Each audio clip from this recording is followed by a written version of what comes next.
All right, Point Nation, today I want to try something a little bit crazy. I want to get into using some other things with my paint for acrylic pouring. So today I'm going to try using spray paint to add to my acrylic paint pours. And I've bought 4 different spray paints, 2 golds, 2 silvers.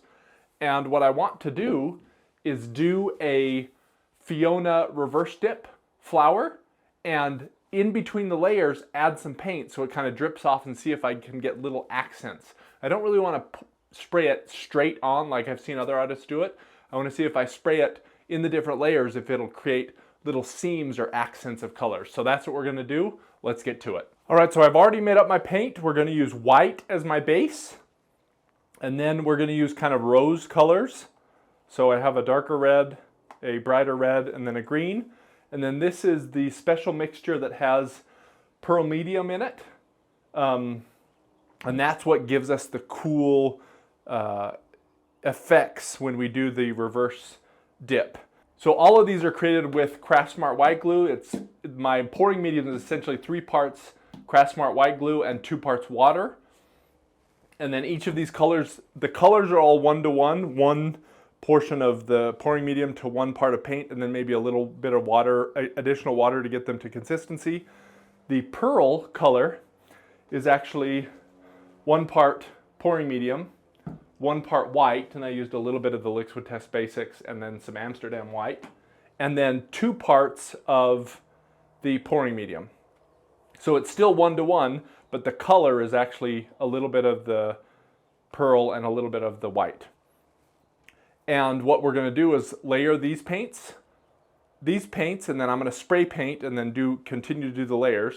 We're going to test 2 together. The first 2 we're going to do is the Iron Lac Glossy Acrylic Spray and the Gold NC Acrylic Defect Spray. We're going to try those, see how they work. And then we'll do the exact same thing with my Rust-Oleum and my Fusion. Those 2 I got at Michael's. These 2 I got at Lowe's. And I have my window open here. I have my protection goggles. So we're going to get this all set up and get us started. I'll try and narrate with this on. If you guys can't hear me very well, I might just do a talking overlay. So the first thing we need to do is remove our colors here.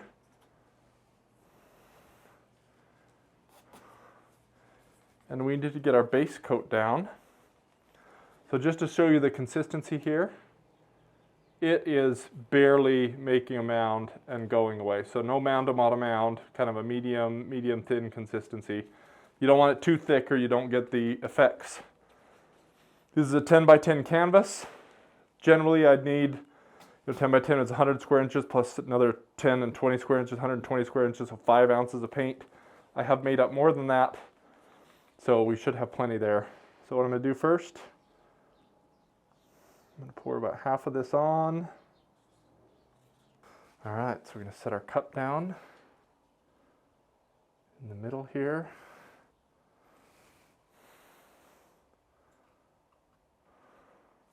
And what we're going to do is a little bit of this.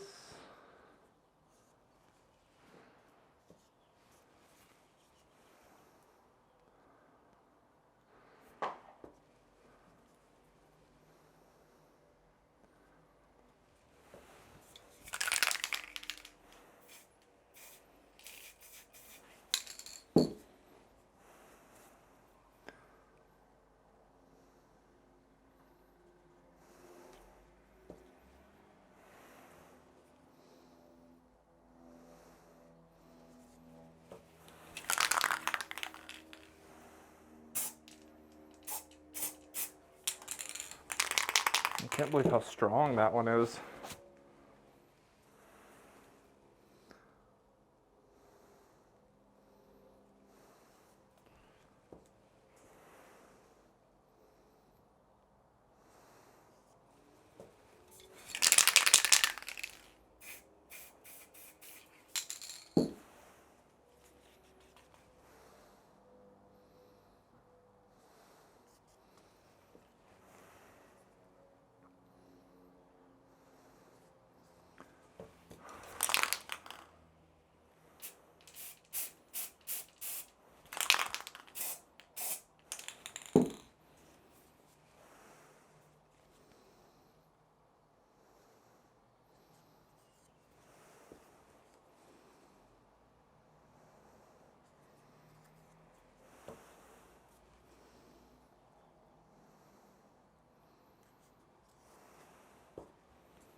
think we should have plenty of paint there. So if you see, I'm going to take you in close here. See how I have the little rivulets of paint? That's what I wanted in between. I hope that I can keep them, but we'll see. We're going to slowly pull this off. Off to the side.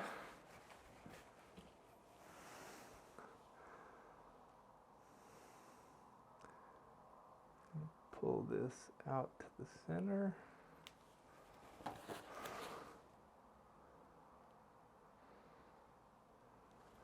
Interesting, kind of grab the spray paint.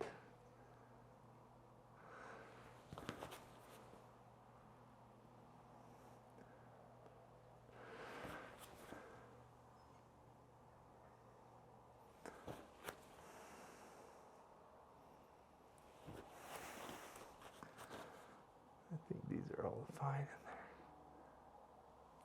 So next we're going to take our wet paper towel, and what I like to do is cut this in half and line up my middle. Lay one side on the middle and lift the other side up and over. Slightly tap it down so it's touching everywhere.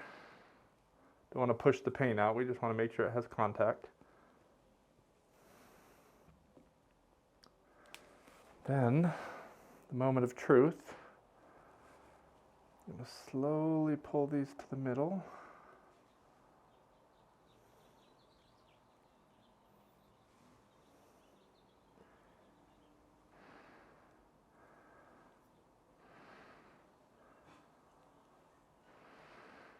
We're going to pull this up and off.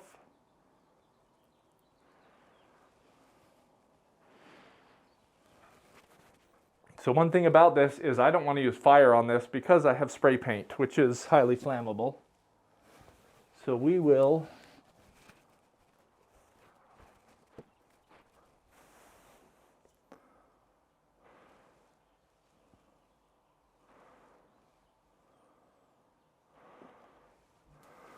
I almost want to spin this out. I wasn't planning on doing that, but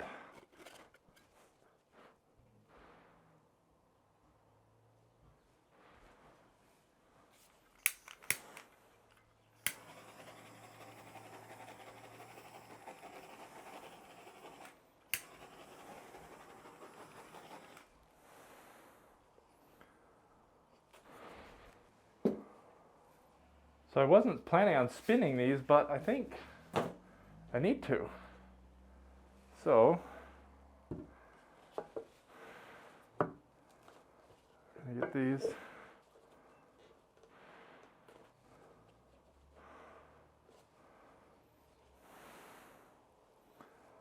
Set up a little bit.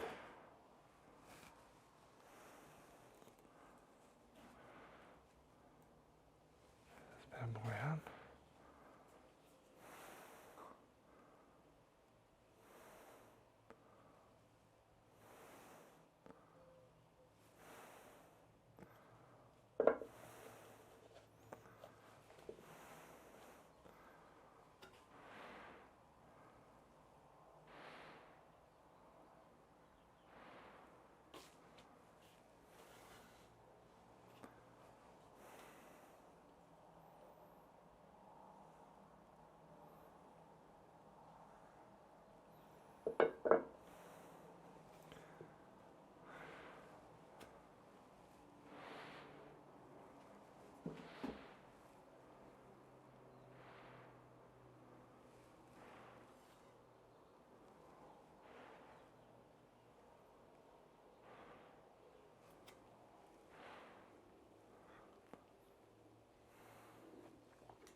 All right, so I did not like at all how that last one turned out, so we're going to do what we always do and pivot. We're going to add a bunch of our white, save some so we can put it on later. So this time, make sure this is centered pretty well. All right, that ain't gonna work, so now I think we'll just do a regular.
Okay, I'm going to center that up.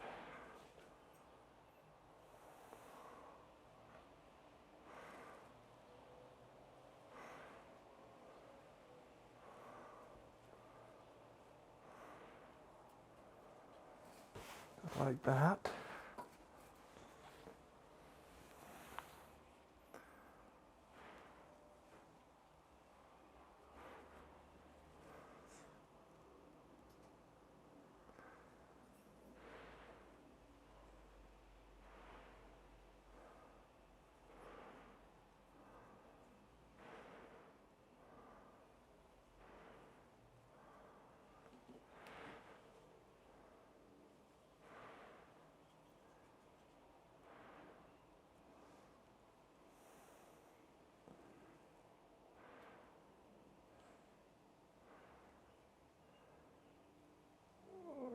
Pull this straight up and off.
I think we can call that a failure.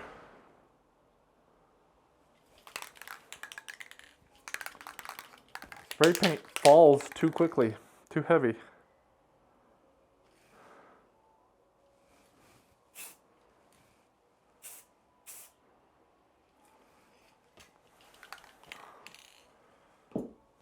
So neither of these worked like I expected. This first one, it's pretty, very Christmassy, and I knew that was going to happen, but none of the silver or gold is actually showing anywhere. Even if you kind of get the light in, all of it is gone, which is interesting.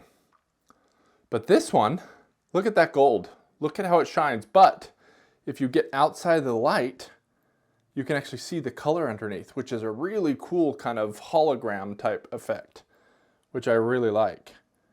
So you can see the color there. That's a really good. So the problem is the spray paint gets on top and then it kind of forms a crust. And as soon as you start moving that paint across the crust gets sucked down to the bottom. So really, spray paint can only be really used at the very end. And like on the outsides here, I don't see anything. So I either have to mix that spray paint with something else to keep it at the top, or really use it at the end like this and get the hologram effect.